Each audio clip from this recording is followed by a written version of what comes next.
Je suis aidante de ma maman qui est atteinte de la maladie d'Alzheimer et c'était compliqué à gérer entre ma vie personnelle, professionnelle et cette nouvelle vie d'aidante. Donc j'ai été conseillée par une plateforme de répit à côté de chez moi pour faire un coaching d'accompagnement justement pour m'aider dans cette période compliquée et y voir plus clair et me restructurer un petit peu dans ma vie.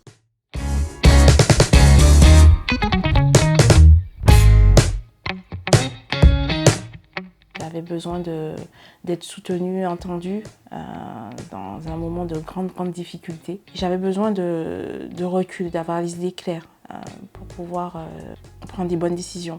Ce que je venais chercher en fait avec cette aide et ce coaching, c'était des moments d'écoute et c'était la première fois que je faisais appel à de l'aide extérieure, de l'écoute et puis aussi beaucoup de conseils et savoir un petit peu comment réorganiser cette période compliquée. Étant moi-même dans le domaine de la relation d'aide, j'ai trouvé ça tellement logique de me faire aider moi aussi, de me faire accompagner parce que malheureusement on ne peut pas toujours s'aider soi-même. Alors les coachs Nouveau Souffle donc, sont des coachs qui sont certifiés, diplômés, qui ont en général plus de 10 ans d'expérience, qui sont aussi eux-mêmes choisis parce qu'ils ont eu une expérience personnelle en tant qu'aidants. Et ils ont été formés par l'association Nouveau Souffle pour pouvoir réorienter les aidants vers les dispositifs ou acteurs qu'ils ne connaîtraient pas. Alors de manière très concrète, le coaching, c'était des rendez-vous en visio pour ma part et c'était des moments d'écoute. Donc là, c'était très important pour moi. C'était la première fois que je pouvais vraiment poser mes difficultés liées à cette situation d'aidante. Et c'était aussi beaucoup de réflexion pour se poser les bonnes questions et pouvoir faire évoluer sa vie, des conseils également.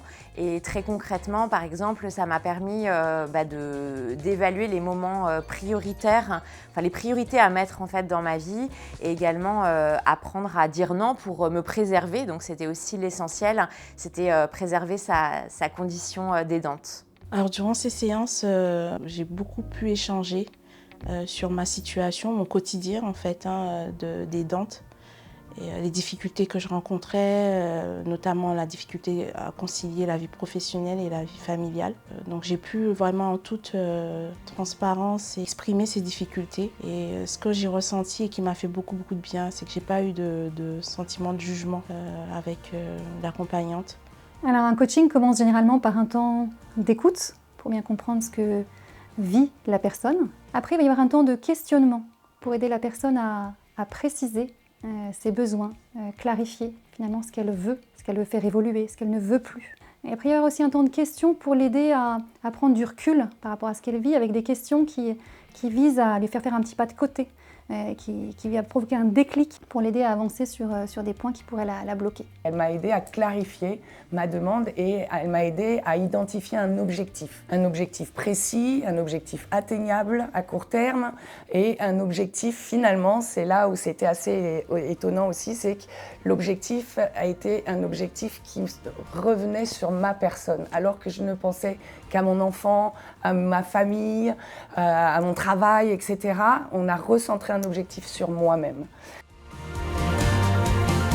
Alors l'approche du coaching au service des aidants, elle a déjà fait ses preuves dans d'autres pays, notamment dans les pays anglo-saxons. Il y a des études scientifiques qui ont pu mesurer l'effet que ça avait sur la réduction du sentiment de fardeau de l'aidant, sur la baisse du niveau de stress et sur le développement des capacités à faire face dans la durée. Ça m'a apporté beaucoup de choses, mais je pense que le plus important, je dirais même peut-être une question déclic finalement qui a été très utile pour moi au sujet du respect. Est-ce que finalement je me respectais moi-même en agissant comme j'agissais? Et c'était très important parce que ça m'a permis de voir du coup les choses autrement, de mieux derrière adapter mes actions, mes réactions, mes impressions, mes émotions. Il y a eu beaucoup de choses qui en ont découlé de cette question. Ça m'a apporté un déclic et puis notamment quand le coach m'a amené sur le terrain des compétences. Et donc c'est ce qui m'a amené à comprendre que j'étais apte à faire par mes propres moyens. Aujourd'hui, après 1 an et demi, donc j'ai fait ce coaching il y a à peu près 1 an et demi. Aujourd'hui, dans mon quotidien, ce coaching m'accompagne puisqu'en fait, à chaque fois, je me repose les questions sur est-ce que ce que je fais est essentiel? Est-ce que ce que je m'impose est essentiel? Est-ce que je dis oui ou dis non? Donc à chaque fois, à chaque décision que je prends, surtout en lien avec ma maman, je repense toujours au coaching et je me repose toujours ces fameuses questions que j'avais notées sur papier. Si j'ai un conseil à donner aux aidants, c'est évidemment prendre soin d'eux, penser à eux, réduire le niveau d'exigence. On essaye de faire le mieux possible et de tout faire. C'est impossible de tout faire, donc réduire ce niveau d'exigence et surtout essayer de garder tous les côtés positifs. Il y en a même dans cette situation d'aidant, donc les conserver. Notamment parce qu'il permet de trouver sa solution, notamment grâce au guide, au coach qui nous guide avec ses questions par exemple. Et donc la solution souvent émane normalement de soi et le fait qu'elle émane de soi, eh bien, elle est beaucoup plus pérenne dans le temps. Alors ces accompagnements, ils ne sont pas réservés à des aidants qui seraient en situation de crise. À partir du moment où votre rôle vous préoccupe, vous pose question, vous stresse, parfois vous réveille la nuit, vous êtes les bienvenus pour vous inscrire à cette démarche.